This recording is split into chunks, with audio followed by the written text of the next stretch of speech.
माननीय सदस्यगण, item number 1 Shrimati Nirmala Sitharaman वित्त मंत्री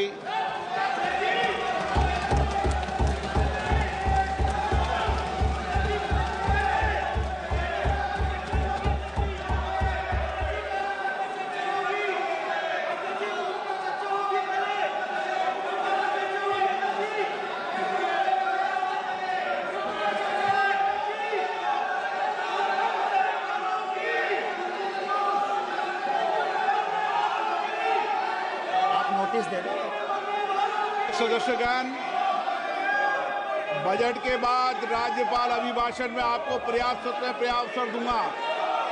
मेरा आपसे निवेदन है, नहीं माननीय अखिलेश जी, आपने संसद की मर्यादा को आप बना के रखें।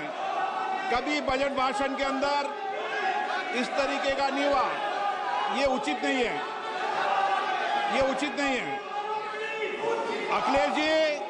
अखिलेश जी प्लीज, मैं आपको मौका दूंगा राज्यपाल अभिभाषण पे, प्लीज। नो, ये तरीका ठीक नहीं है। No,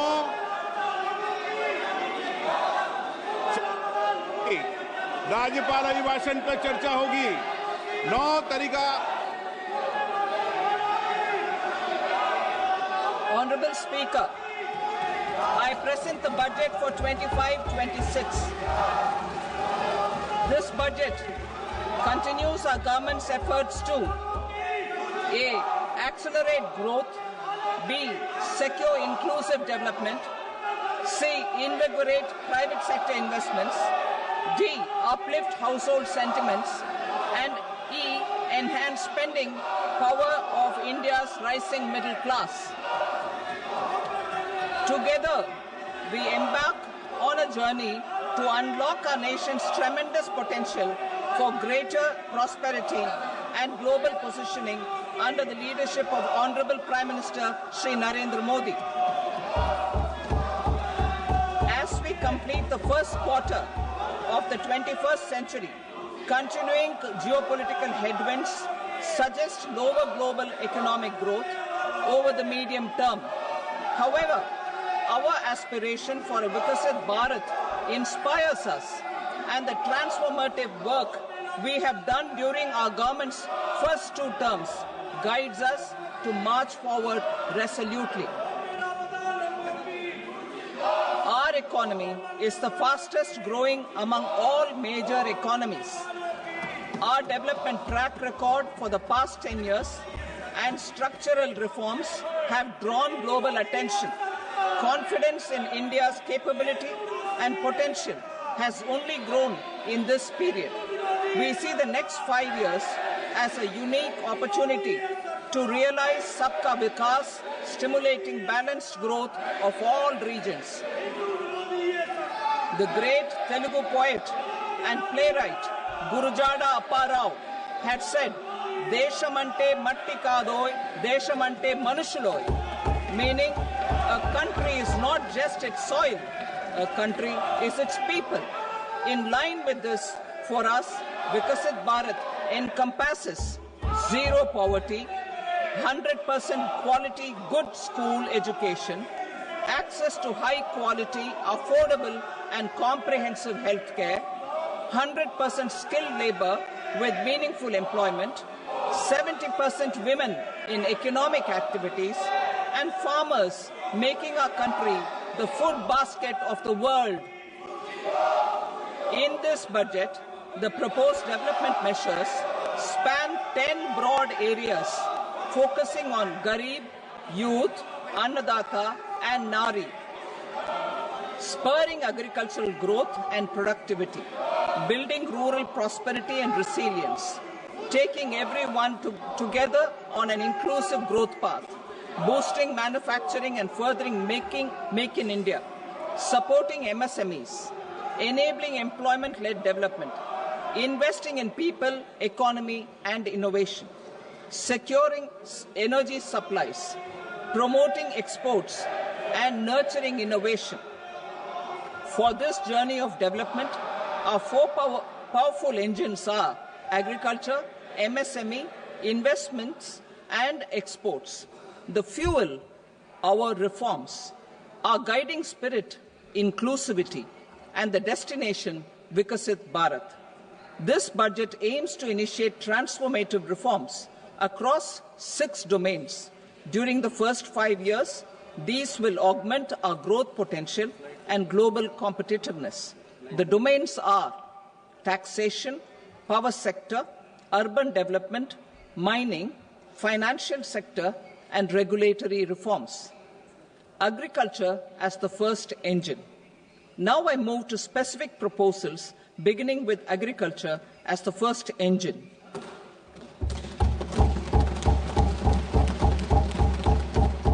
Prime Minister Dhan Dhanya Krishi Yojana, Developing Agri-Districts Program.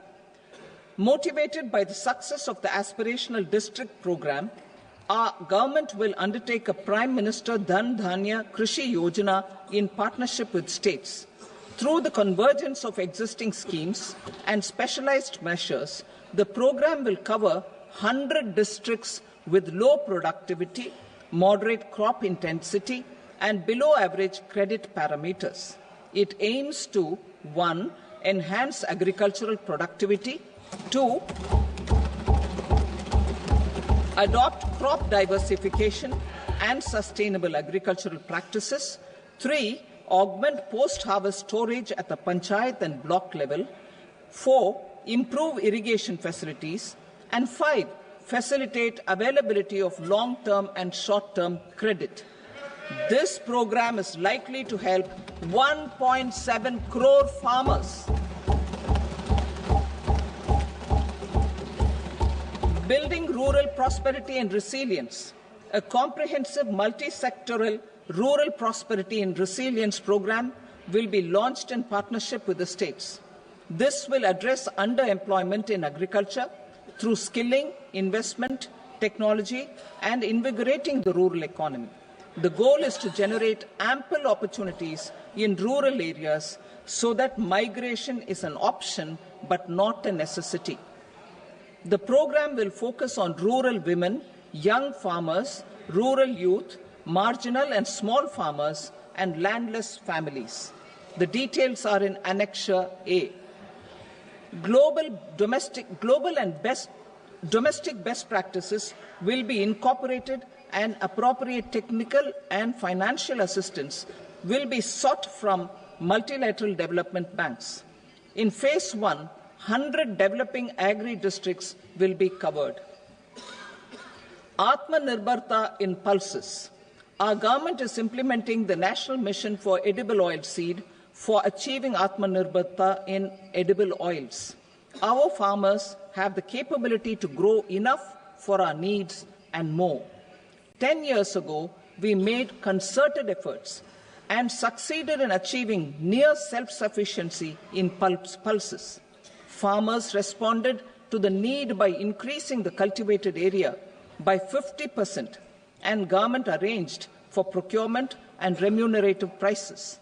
Since then, with rising incomes and better affordability, our consumption of pulses has increased significantly. Our government will now launch a 6-year mission for Atmanirbharta in pulses with a special focus on Tuar, Urad and Masoor. Details are in Annexure B. Central agencies such as NAFED and NCCF will be ready to procure these 3 pulses as much as offered during the next 4 years from farmers who register with these agencies and enter into agreements. Comprehensive program for vegetables and fruits. It is encouraging that our people are increasingly becoming aware of their nutritional needs. It is a sign of a society becoming healthier. With rising income levels, the consumption of vegetables, fruits, and Sri Anna is increasing significantly. A comprehensive program to promote production, efficient supplies, processing, and remunerative prices for farmers will be launched in partnership with the states. Appropriate institutional mechanisms for implementation and participation of farmer producer organizations and cooperatives will be set up. Makhana Board in Bihar. For this, there is a special opportunity for the people of Bihar. A Makhana Board will be established in the state to improve production, processing, value addition, and marketing of makhana. The people engaged in these activities will be organized into FPOs. The board will provide hand-holding and training support to makhana farmers and will also work to ensure they receive the benefits of all relevant government schemes. A national mission on high-yielding seeds will be launched, aimed at 1. Strengthening research ecosystem, 2. Targeted development and propagation of seeds with high yield, pest resistance, and climate resilience, and 3. Commercial availability of more than 100 seed varieties released since July 2024. India ranks second largest globally in fish production and aquaculture. Seafood exports are valued at 60,000 crore rupees. To unlock the untapped potential of the marine sector, our government will bring in an enabling framework for sustainable harnessing of fisheries from Indian exclusive economic zone and high seas, with a special focus on the Andaman and Nicobar and Lakshadweep Islands. For the benefit of lakhs of cotton growing farmers, I am pleased to announce a mission for cotton productivity. This 5-year mission will facilitate significant improvements in productivity and sustainability of cotton farming and promote extra long staple cotton varieties. The best of science and technology support will be provided to farmers. Aligned with our integrated 5F vision for the textile sector, this will help in increasing incomes of the farmers and ensure a steady supply of quality cotton for rejuvenating India's traditional textile sector. Kisan credit cards facilitate short-term loans for 7.7 crore farmers, fishermen, and dairy farmers. The loan limit under modified interest subvention scheme will be enhanced from 3 lakh rupees to 5 lakh rupees for loans taken through the KCC. For Atmanirbharta in urea production, our government had reopened 3 dormant urea plants in the eastern region. To further augment urea supply, a plant with annual capacity of 12.7 lakh metric tons will be set up at Namrup in Assam.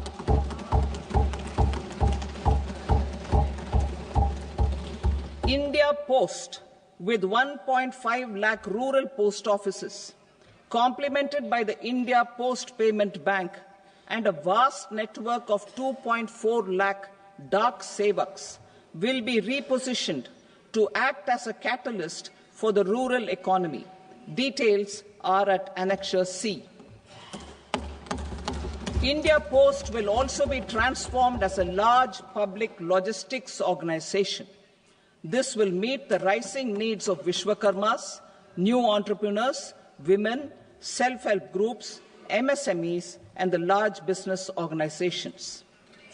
Our government will provide support to NCDC for its lending operations for the cooperative sector.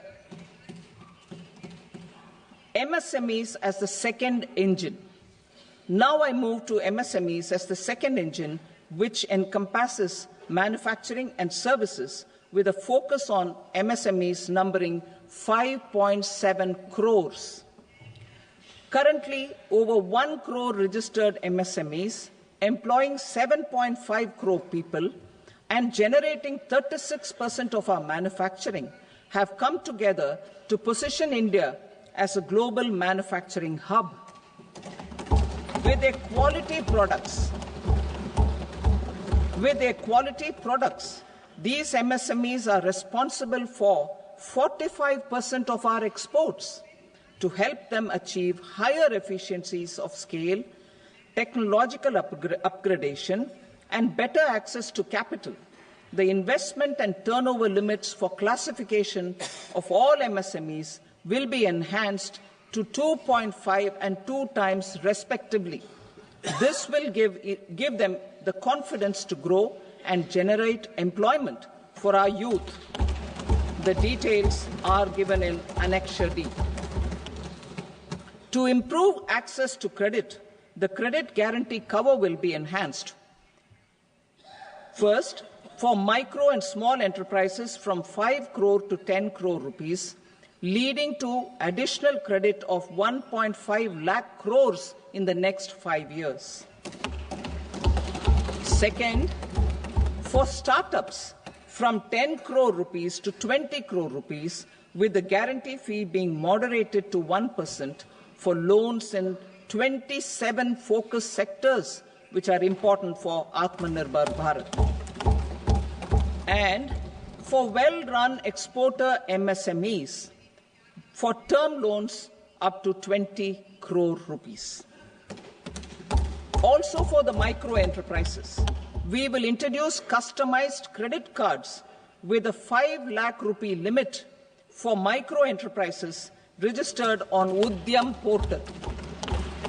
In the first year, 10 lakh such cards will be issued. Fund of funds for startups.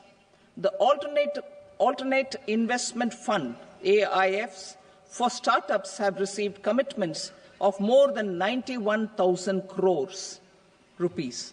These are supported by the Fund of Funds set up with the Government of India's contribution of 10,000 crore rupees. Now, a new fund of funds with expanded scope and a fresh contribution of another 10,000 crore rupees will be set up.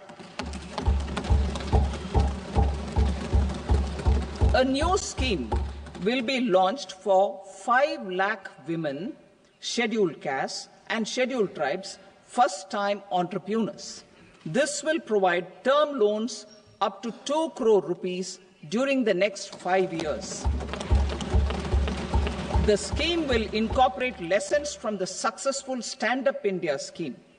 Online capacity building for entrepreneurship and managerial skills will also be organized. Measures for labor-intensive sectors.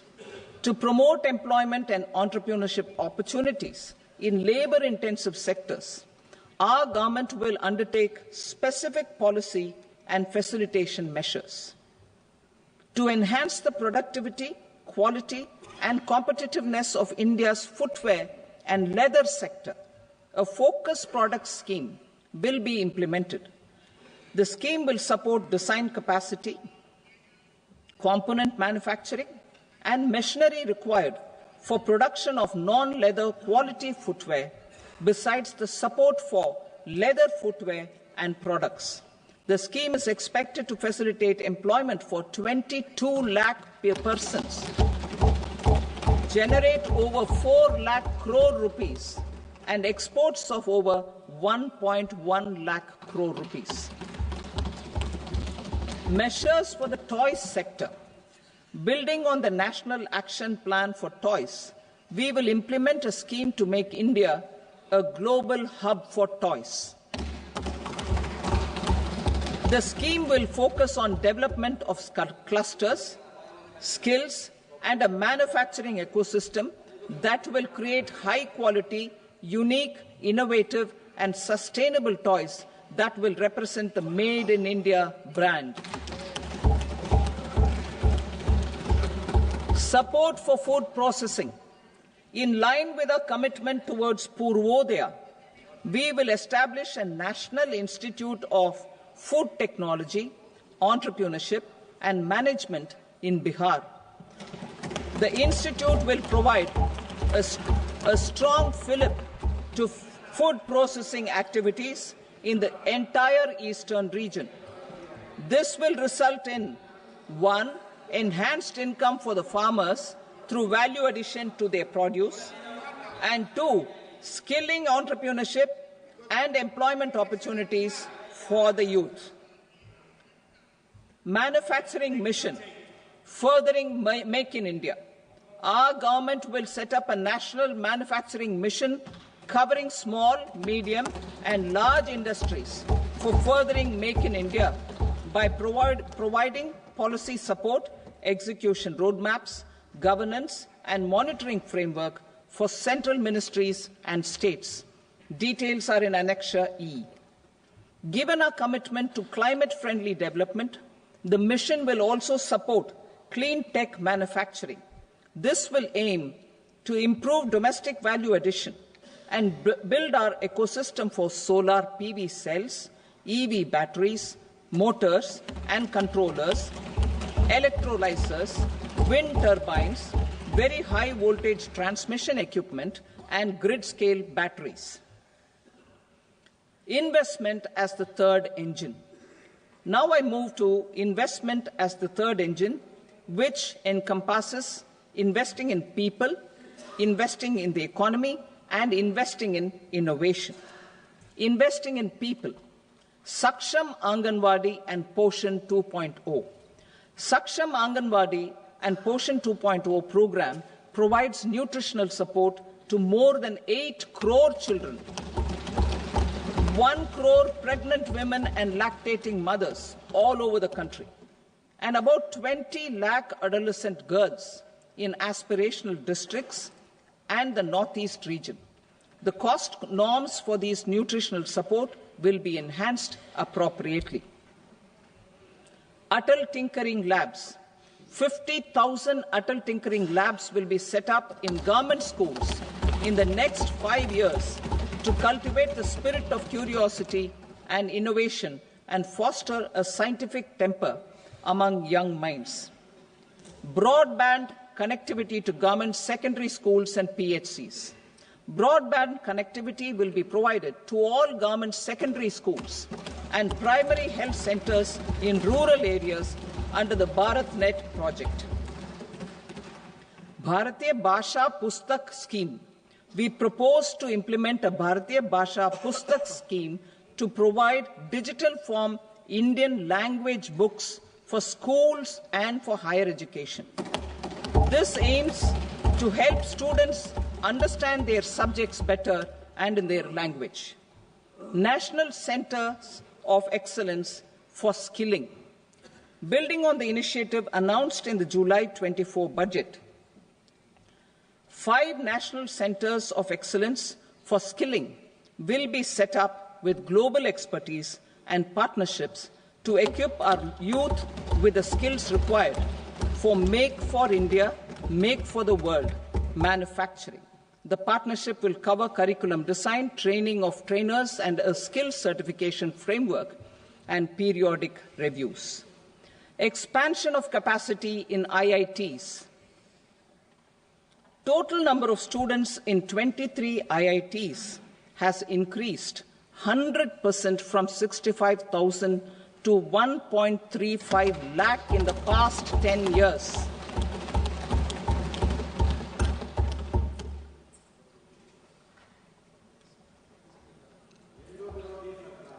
Additional infrastructure will be created in the 5 IITs started after 2014 to facilitate education for 6,500 more students.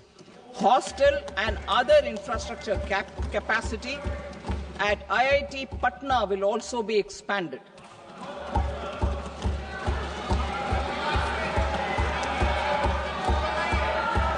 Center of Excellence.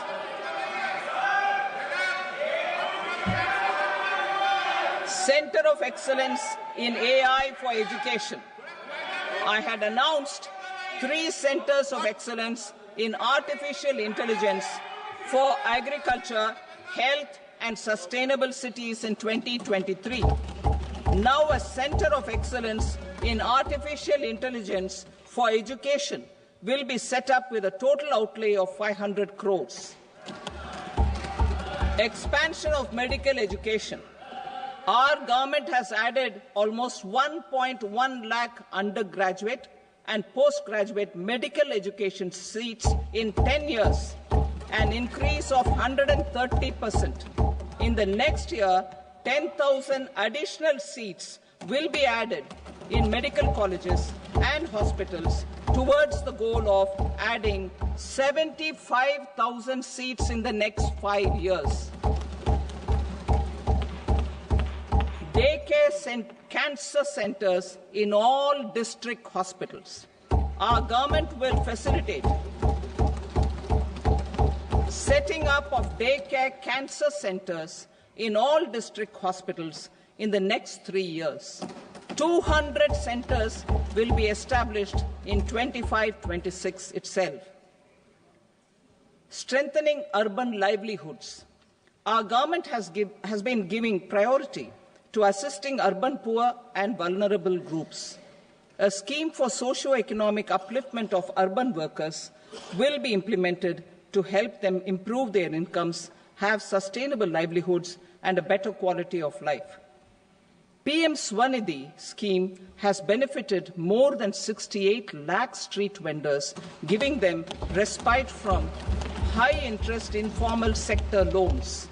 Building on this success, the scheme will be revamped with enhanced loans from banks, UPI-linked credit cards with 30,000 rupees limit, and capacity building support. Social Security Scheme for welfare of online platform workers. Gig workers of online platforms provide great dynamism to the new age services economy. Recognizing their contribution, our government will arrange for their identity cards and registration on the e-Shram portal. They will be provided healthcare under PM Jan Arogya Yojana. This measure is likely to assist nearly 1 crore gig workers.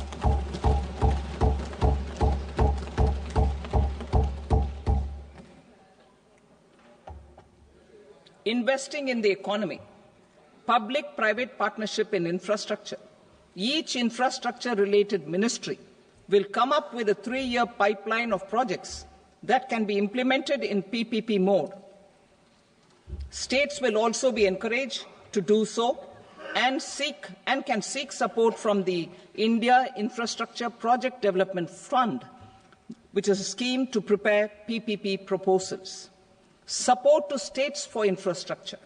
An outlay of 1.5 lakh crore is proposed for the 50-year interest-free loans to states for capital expenditure and incentives for reforms. Building on the success of the first asset monetization plan announced in 2021, the second plan for 2025 to 30 will be launched to plow back capital of 10 lakh crore in new projects. Regulatory and fiscal measures will be fine-tuned to support the plan. Jal Jeevan Mission. Since 2019, 15 crore households representing 80% of India's rural population have been provided access to portable tap water connections. To achieve 100% coverage, I am pleased to announce the extension of this mission until 2028 with an enhanced total outlay. The mission's focus will be on the quality of infrastructure and O&M of rural piped water supply schemes through Jan Bhagidari. A separate MOU or separate MOUs will be signed with the states and union territories to ensure sustainability and citizen-centric water services delivery. Urban sector reforms. Building on the July budget proposals, urban sector reforms related to governance, municipal services, urban land and planning will be incentivized. Urban Challenge Fund. The government will set up an Urban Challenge Fund of 1 lakh crore rupees to implement the proposals for cities as growth hubs. creative redevelopment of cities and for water and sanitation purposes announced in the July budget. This fund will finance up to 25% of the cost of bankable projects, with a stipulation that at least 50% of the cost is funded from bonds, bank loans and PPPs. An allocation of 10,000 crore is proposed in 2025-26. Power sector reforms. We will incentivize electricity distribution reforms and augmentation of intra-state transmission capacity by states. This will improve financial health and capacity of electricity companies. Additional borrowing of 0.5% of GSDP will be allowed to states contingent on these reforms. Nuclear energy mission for Vikasit Bharat. Development of at least 100 gigawatt of nuclear energy by 2047 is essential for our energy transition efforts. For an active partnership with the private sector towards this goal, amendments to the Atomic Energy Act and the Civil Liability for Nuclear Damage Act will be taken up. A nuclear energy mission for research and development of small modular reactors with an outlay of 20,000 crore will be set up. At least 5 indigenously developed small modular reactors will be operationalized by 2033. Shipbuilding. The shipbuilding financial assistance policy will be revamped to address cost disadvantages. This will also include credit notes for shipbreaking in Indian yards to promote the circular economy. Large ships above a specified size will be included in the infrastructure harmonized master list. Shipbuilding clusters will be facilitated to increase the range, categories and capacity of ships. This will include additional infrastructure, facilities, skilling and technology to develop the entire ecosystem. Maritime Development Fund. For long-term financing for the maritime industry, a Maritime Development Fund with a corpus of 25,000 crore rupees will be set up. This will be for distributed support and promoting competition. This will have up to 49% contribution by the government, and the balance will be mobilized from ports and from private sector. UDAN regional connectivity schemes. UDAN has enabled 1.5 crore middle-class people to meet their aspirations for speedier travel. The scheme has connected 88 airports, and operationalized 619 routes. Inspired by that success, a modified UDAN scheme will be launched to enhance regional connectivity to 120 new destinations and carry 4 crore passengers in the next 10 years. 4 crore additional passengers in the next 10 years. The scheme will also support helipads and smaller airports in hilly, aspirational and northeast regional districts. Greenfield airports will be facilitated in Bihar to meet the future needs of the state. These will be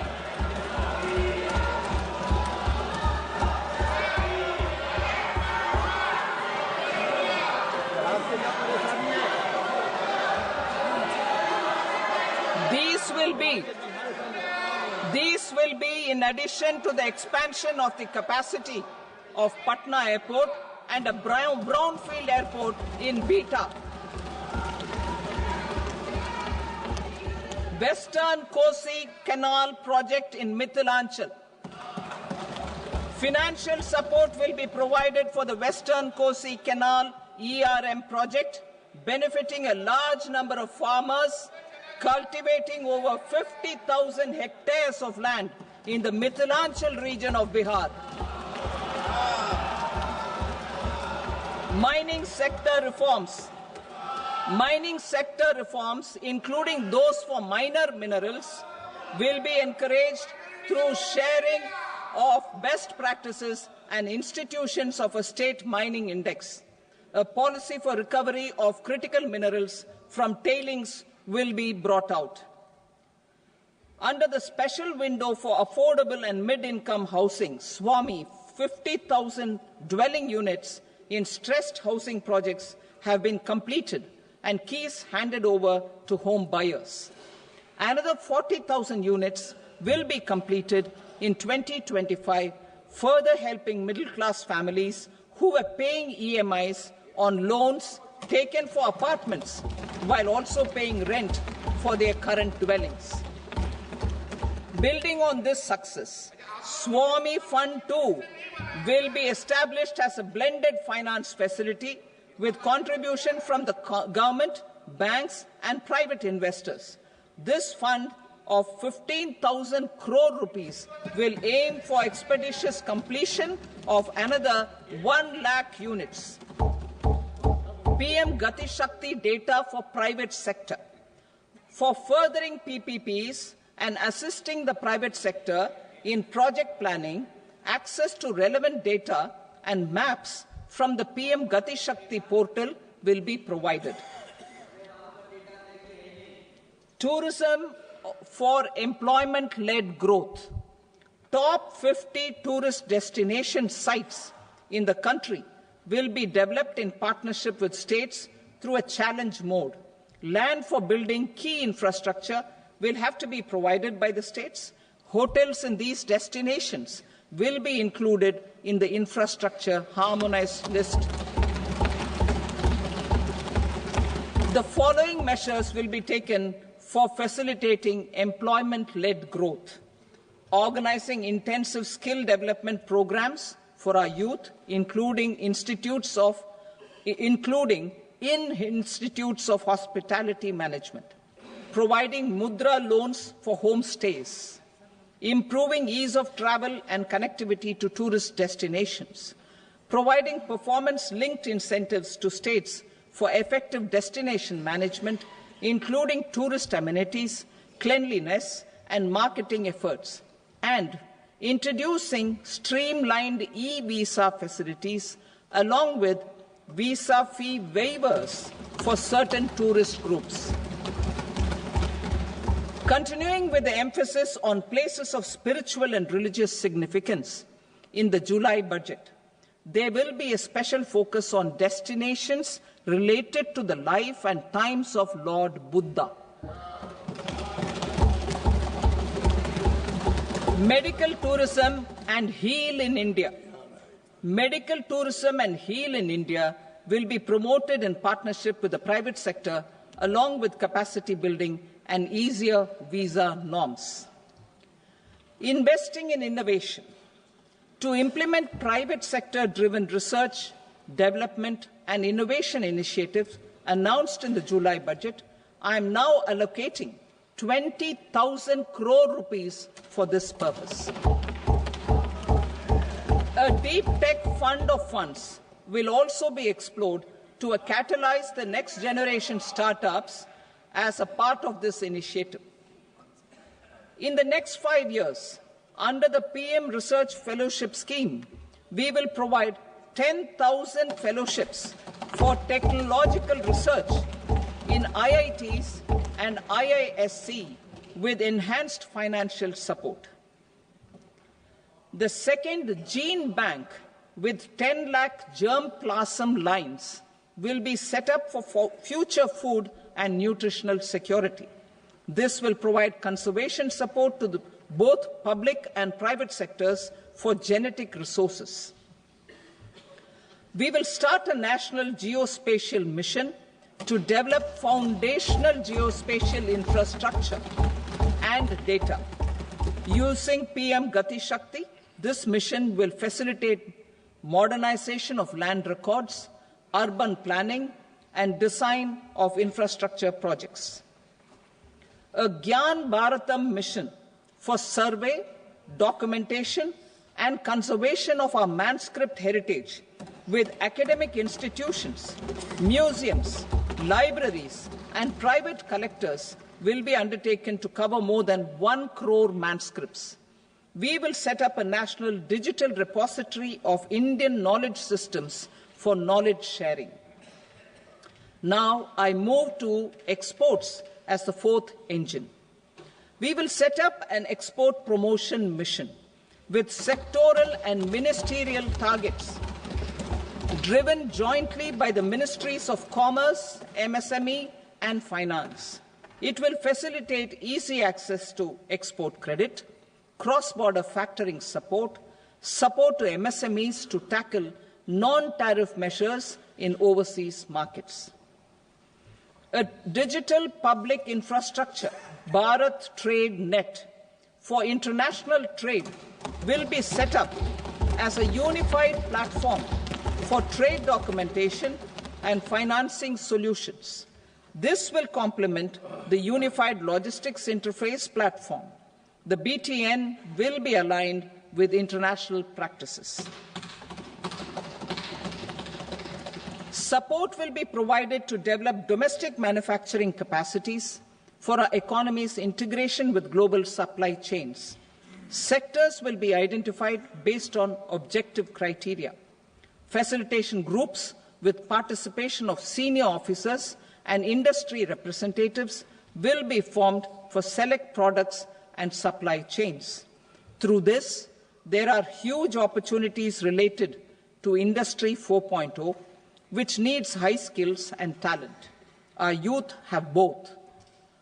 Our government will support the domestic electronic equipment industry to leverage this opportunity for the benefit of our youth. A national framework will be formulated as guidance to states for promoting global capability centers in emerging Tier 2 cities.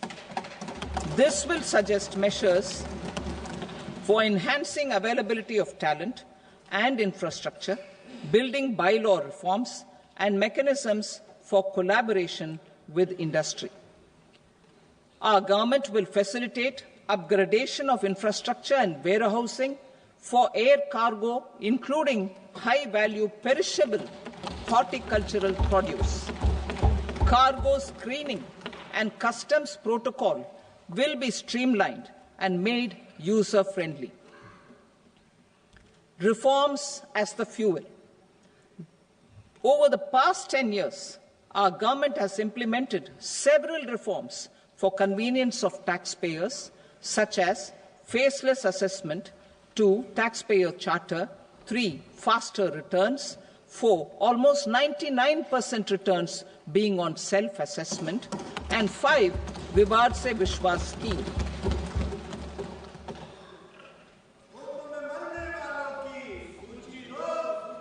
Continuing these efforts, I reaffirm the commitment of the Tax Department to trust first, scrutinize later. I also propose to introduce the new income tax bill next week. I will detail the indirect tax reforms and changes in direct taxes in Part B. Financial sector reforms. The FDI limit for the insurance sector will be raised from 74 to 100%. This enhanced limit will be available for those companies which invest the entire premium in India. The current guardrails and conditionalities associated with foreign investment will be reviewed and simplified. The services of India Post Payment Bank will be deepened and expanded in rural areas. NABFID will set up a partial credit enhancement facility for corporate bonds for infrastructure.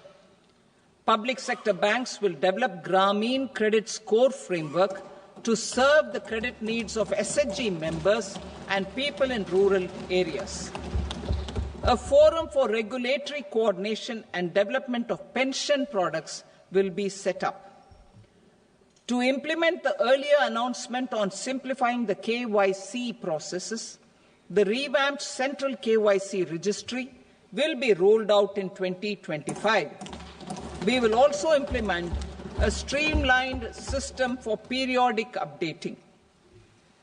Requirements and procedures for speedy approval of company mergers will be rationalized. The scope for fast-track mergers will also be widened and the process made simpler. As proposed in the interim budget, we signed bilateral investment treaties with 2 countries in 2024 to encourage sustained foreign investment, and in the spirit of First Develop India, the current model BIT will be revamped and made more investor-friendly. In the last 10 years, in several aspects, including financial and non-financial, our government has demonstrated a steadfast commitment to ease of doing business. We are determined to ensure that our regulations must keep up with technological innovations and global policy developments. A light-touch regulatory framework based on principles and trust will unleash productivity and employment. Through this framework, we will update regulations that were made under old laws. To develop this modern, flexible, people-friendly and trust-based regulatory framework appropriate for the 21st century, I propose 4 specific measures. A high-level committee for regulatory reforms will be set up for a review of all non-financial sector regulations, certifications, licenses, and permissions. The committee will be expected to make recommendations within a year. The objective is to strengthen trust-based economic governance and take transformational measures to enhance ease of doing business, especially in matters of inspection and compliances. States will be encouraged to join in this endeavour. An investment friendliness index of states will be launched in 2025 to further the spirit of competitive, cooperative federalism. Under the Financial Stability and Development Council, a mechanism will be set up to evaluate impact of the current financial regulations and subsidiary instructions. It will also formulate a framework to enhance their responsiveness and development of the financial sector. In the Jan Vishwas Act 2023, more than 180 legal provisions were decriminalized. Our government will now bring up the Jan Vishwas Bill 2.0 to decriminalize more than 100 provisions in various laws. I now move to fiscal policy.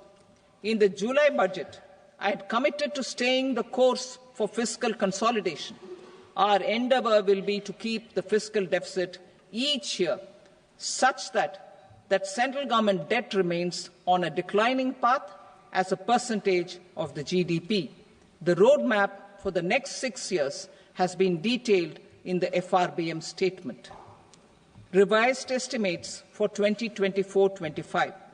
The revised estimate of the total receipts other than borrowings is 31.47 lakh crore rupees, of which the net tax receipts are 25.57 lakh crore rupees.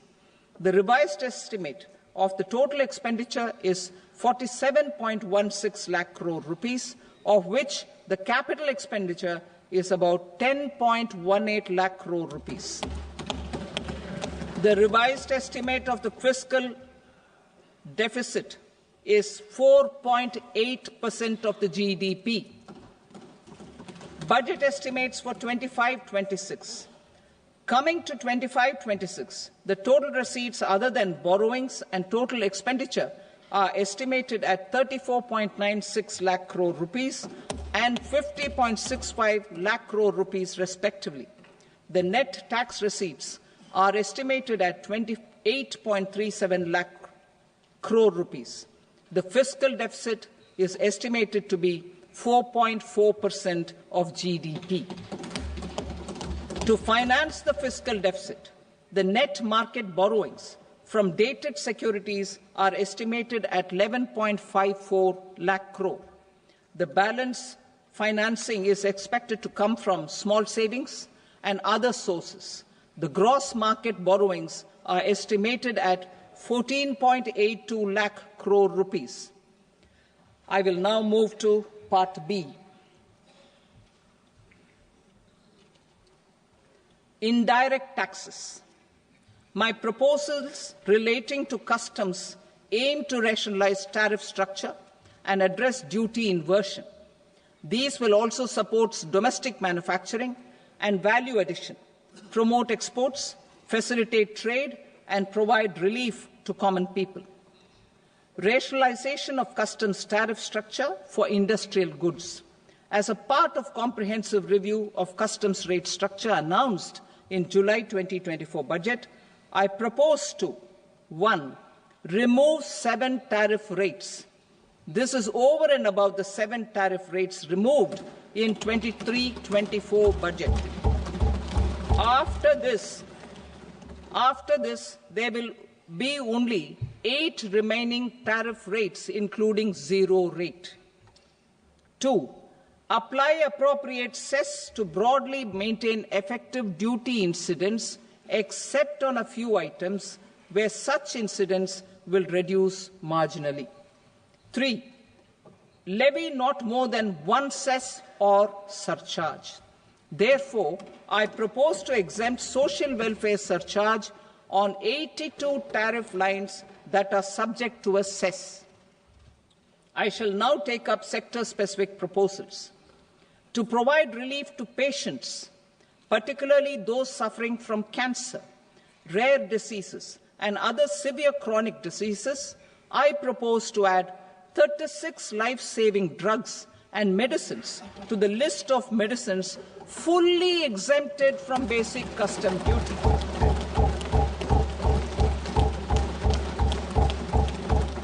I also propose to add 6 life-saving medicines to the list attracting concessional custom duty of 5%. Full exemption and concessional duty will also respectively apply on the bulk drugs for manufacture of the above. Specified drugs and medicines under patient assistance programs run by the pharmaceutical companies are fully exempt from BCD, provided the medicines are supplied free of cost to the patients. I propose to add 37 more medicines along with 13 new patient assistance programs. Support to domestic manufacturing and value addition. Critical minerals. In the July 2024 budget, I had fully exempted BCD on 25 critical minerals that are not domestically available. I had also reduced BCD of 2 other such minerals to provide a major fillip to their processing, especially by MSMEs. Now, I propose to fully exempt cobalt powder and waste, the scrap of lithium-ion battery, lead, zinc, and 12 more critical minerals. This will help secure their availability for manufacturing in India and promote more jobs for our youth.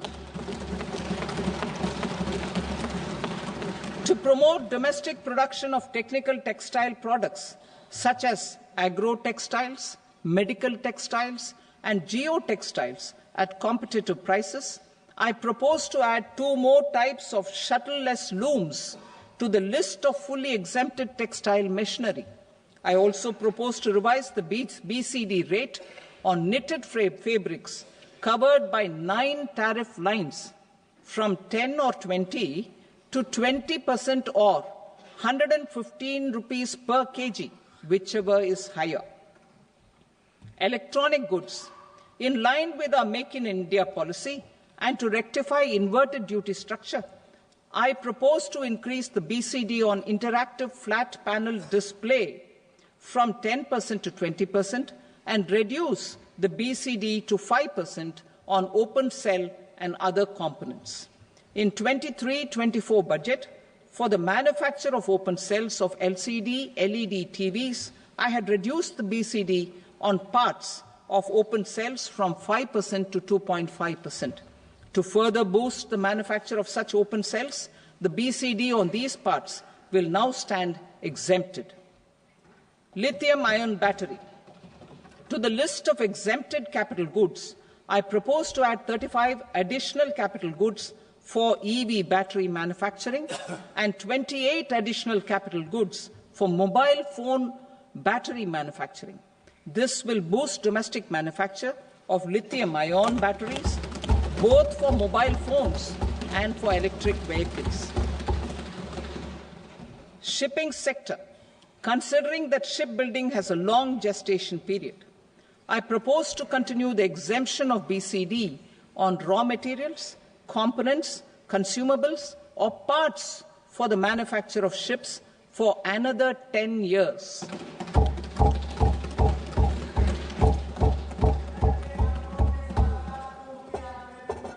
I also propose the same dispensation for shipbreaking to make it more competitive. Telecommunication. To prevent classification disputes, I propose to reduce the BCD from 20% to 10% on carrier-grade Ethernet switches to make it at par with non-carrier-grade Ethernet switches. Export promotion. To facilitate exports of handicrafts, I propose to extend the time period for export from 6 months to 1 year, further extendable by another 3 months if required. I also propose to add 9 items to the list of duty-free inputs. Leather sector. I propose to fully exempt BCD on wet blue leather to facilitate imports for domestic value addition and employment. I also propose to exempt crust leather from 20% export duty to facilitate exports by small tanners. Marine products. To enhance India's competitiveness in the global seafood market, I propose to reduce BCD from 30% to 5% on frozen fish paste, surimi, for manufacture and export of its analog products. I also propose to reduce BCD from 15% to 5% on fish hydrolysates for manufacture of fish and shrimp feed. In July 2024 budget, to promote development of domestic MROs for aircraft and ships, I had extended the time limit for export of foreign origin goods that were imported for repairs from 6 months to 1 year and further extendable by 1 year. I now propose to extend the same dispensation for railway goods. Time limit for provisional assessment. Presently, the Customs Act 1962 does not provide any time limit to finalize provisional assessments, leading to uncertainty and cost to trade. As a measure of promoting ease of doing business, I propose to fix a time limit of 2 years, extendable by a year, for finalizing the provisional assessment. I propose to introduce a new provision that will enable importers or exporters, after clearance of goods, to voluntarily declare material facts and pay duty with interest but without penalty. This will incentivize voluntary compliance. However, this will not apply in cases where department has already initiated audit or investigation proceedings. For industry to better plan their imports, I propose to extend the time limit for the end use of imported inputs in the relevant rules from 6 months to 1 year. This will provide operational flexibility in view of cost and uncertainty of supply. Further, such importers will now have to file only quarterly statements instead of a monthly statement.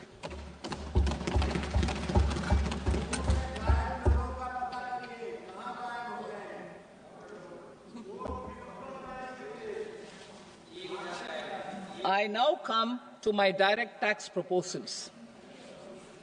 In Part A, I have briefly underlined taxation reforms as one of key reforms to realize our vision of Vikasit Bharat. In respect of criminal law, our government had earlier ushered in Bharatiya Nyaya Sanhita, replacing Bharatiya Danda Sanhita.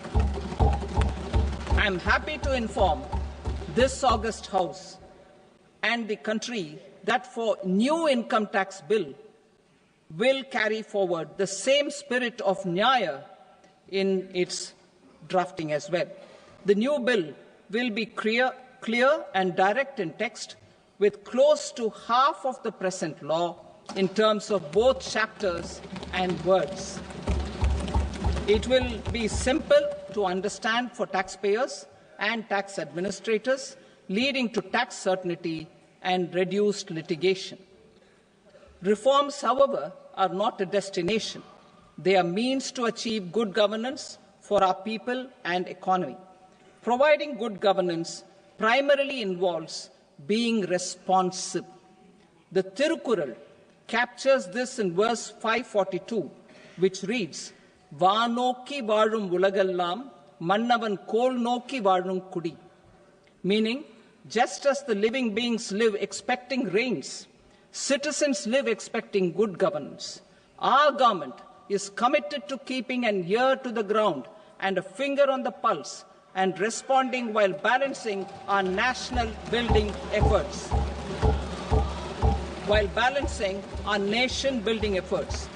The following measures will detail just how our government will, under the guidance of PM Modi, has taken steps to understand and address.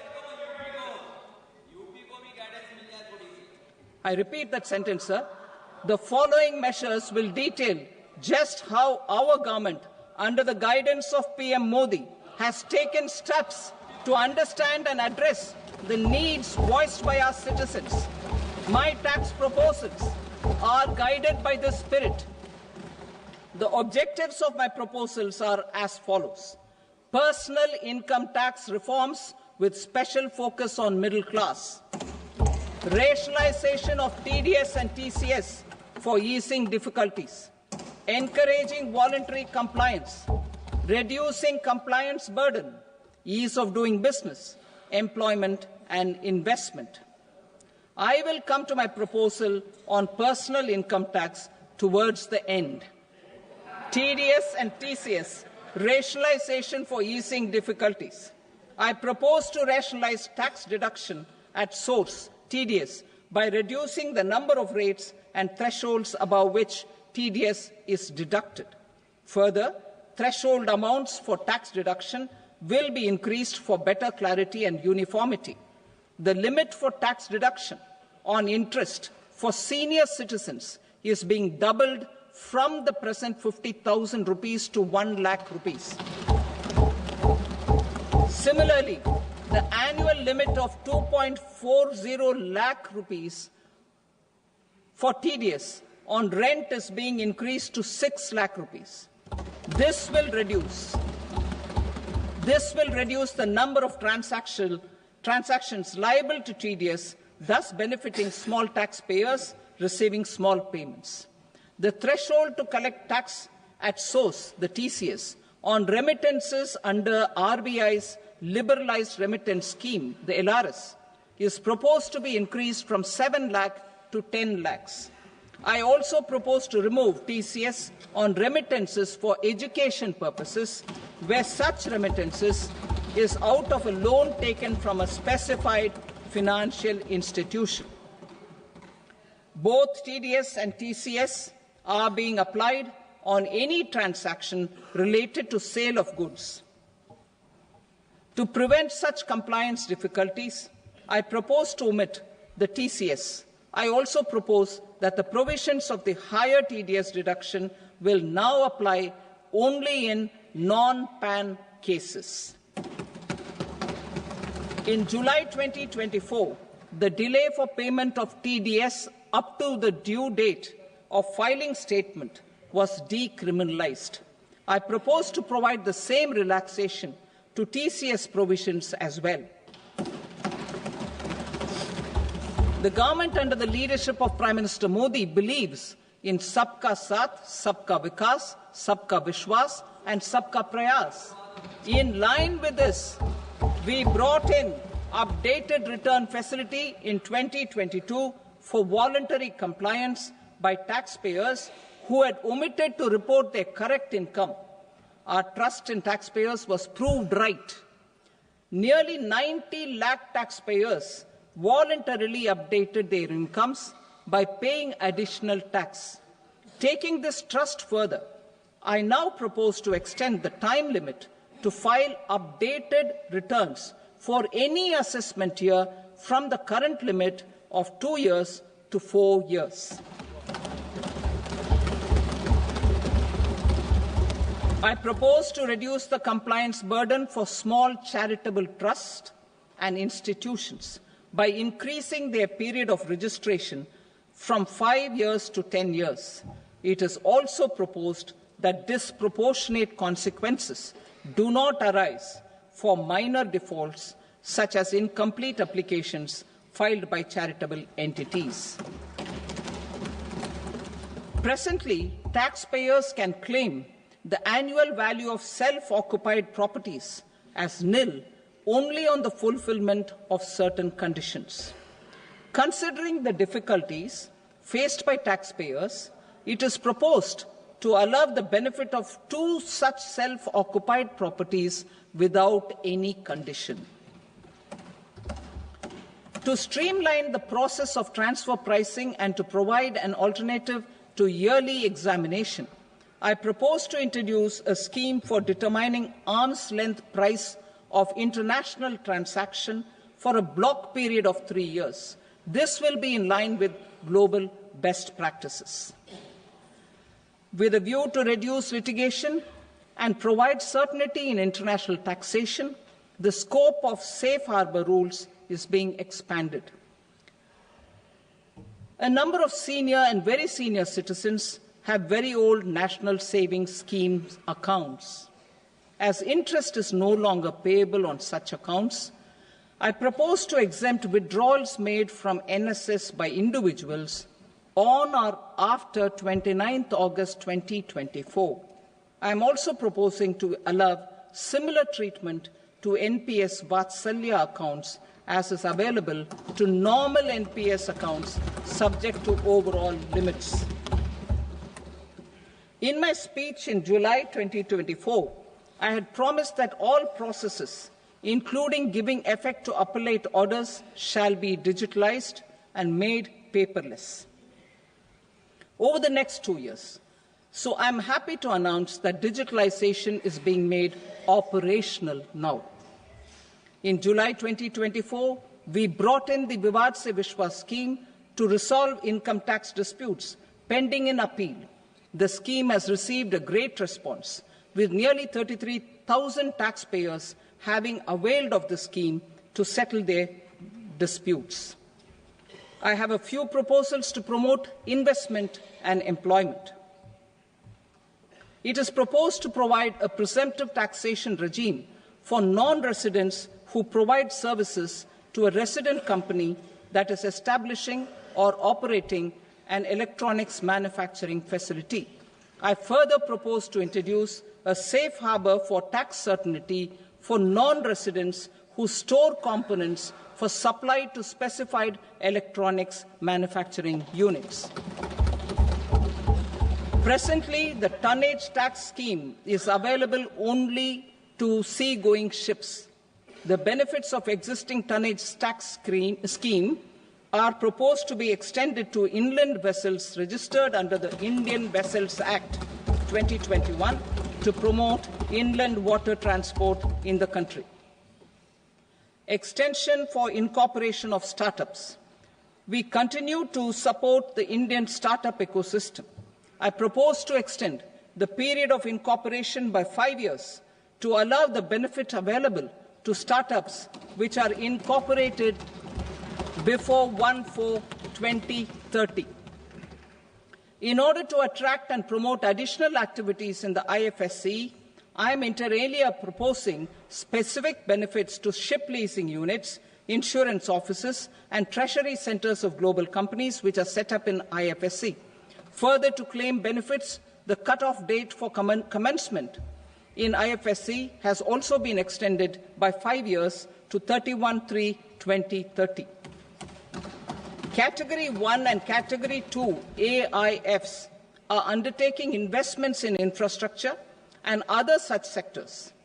I propose to provide certainty of taxation to these entities on the gains from securities, to promote funding from sovereign wealth funds and pension funds to the infrastructure sector. I propose to extend the date of making an investment by 5 more years up to 31st March 2030.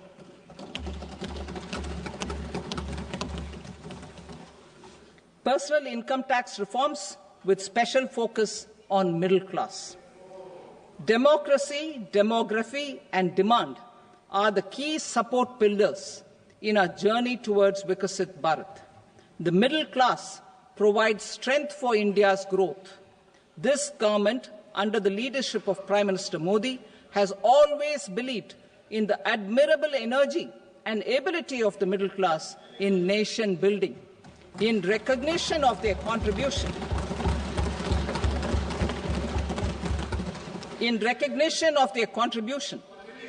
we have periodically reduced their tax burden. Right after 2014, the nil tax slab was raised to 2.5 lakhs of rupees, which was further raised to 5 lakh rupees in 2019 and to 7 lakh rupees in 2023. This is reflective of our government's trust on the middle-class taxpayers. I am now happy to announce that there will be no income tax payable up to income of 12 lakh rupees.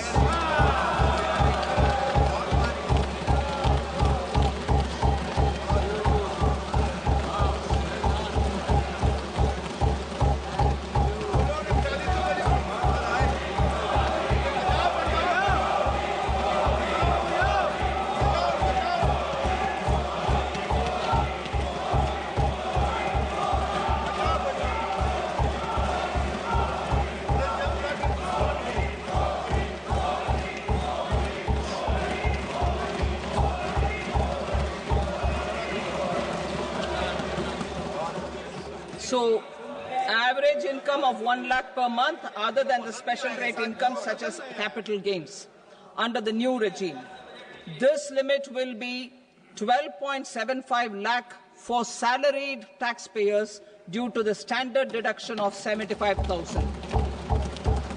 Slabs and rates are being changed across the board to benefit all taxpayers.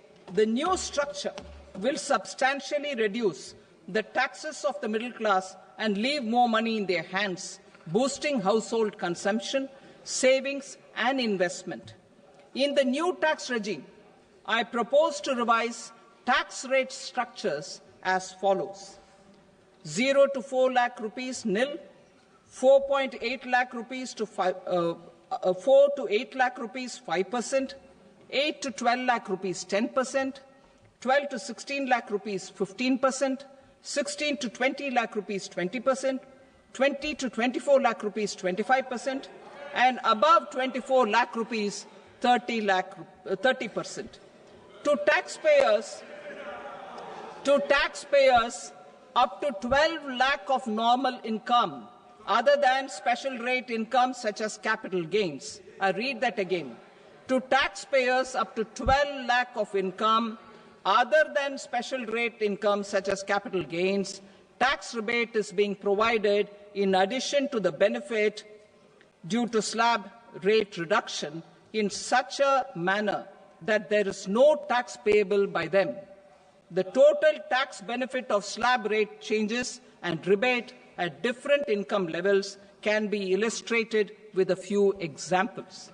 A taxpayer in the new regime with an income of 12 lakh rupees will get a benefit of 80,000 rupees in tax, which is 100% of tax payable as per the existing rates. A person having income A person having income of 18 lakh rupees will get a benefit of 70,000 rupees in tax. That is 30% of tax payable as per existing rates. A person with an income of 25 lakh gets a benefit of 1,10,000 rupees, that is 25% of his tax payable as per existing rates. Details of my tax proposals are given in the annexure. As a result of these proposals, Honourable Speaker, sir, revenue of about 1 lakh crore in direct taxes and 2,600 crores in indirect taxes will be foregone. Mr. Speaker, sir, with this, I commend the budget to this august House.